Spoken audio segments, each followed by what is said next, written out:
It's odd, it is perplexing that I have to beg my community, my government, for a home that has been ours for 80 plus years.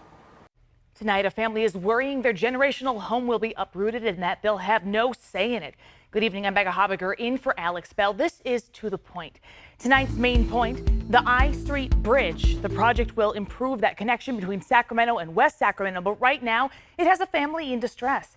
They say plans to replace the 110-year-old bridge, including tearing down their home. Van Tu and producer Ayanna Williams share the family's story and what city officials have in mind. Framed by tall sequoia trees, I still am in awe with it when I come outside and hear everything here. 213 3rd Street is more than a house, it's a home. It's full of a lot of love and history. A home that holds 80 years of untold West Sacramento history. My great-grandfather was a very influential man in this corner of town. When a lot of Mexican immigrants were coming to this country, he was the guy that people came to get help. My grandparents, Molly and Richard Duran, they're very big people in this neighborhood and are founding members of Holy Cross Church. The Sanchez siblings say their family have planted deep roots here for generations deep. My grandparents planted the big orange and grapefruit trees that are there, the big sequoia trees. But the current I Street Bridge replacement designs may raise everything on the property. Historical families will be erased. The City of Sacramento project to replace the 110-year-old bridge began more than a decade ago, with cooperation and financial support from West Sacramento. The design was approved and widely publicized in 2020 after several community outreach projects, according to the West Sacramento city manager. But Sanchez says he only learned of the plans this year when a neighbor showed him this map showing a new proposed access point running right through their property.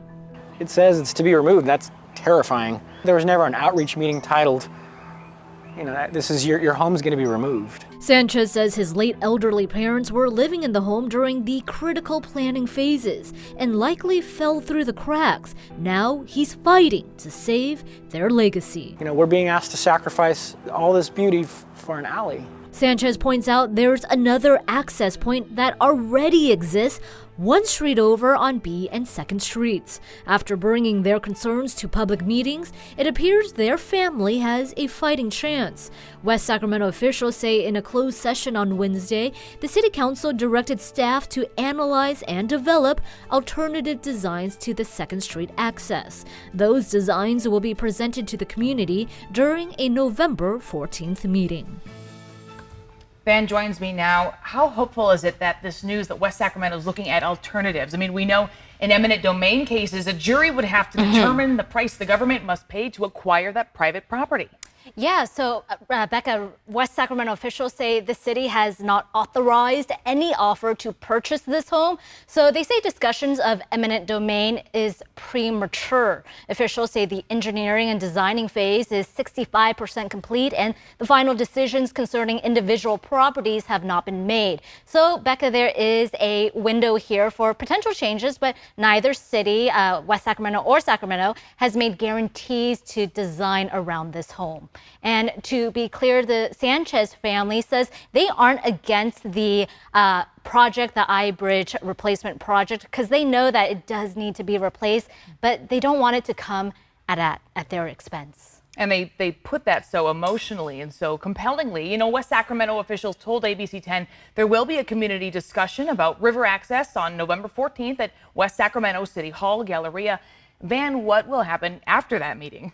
So 2 days later, it will go back to the city council where they will determine what will happen next. They'll give direction to the staff. So in the meantime, though, there will be even more community outreach meetings so that people who need to know about this and how that might impact them can get the information they need. Yeah, that information is so key in this time of uncertainty for these neighbors. Right. Thank you, Van. ABC 10 producer Ayanna Williams came across this story listening to city council meetings. The Sanchez family has been outspoken, trying to get officials to listen to their concerns. And if you're not familiar with the I Street Bridge replacement project, you see the designs here. Beautiful, right? The lower deck of the bridge is still going to be used as a railroad crossing, but the upper deck is getting redesigned so people can walk and bike on the bridge. Construction is planned to begin in 2024 and wrap up in 2027.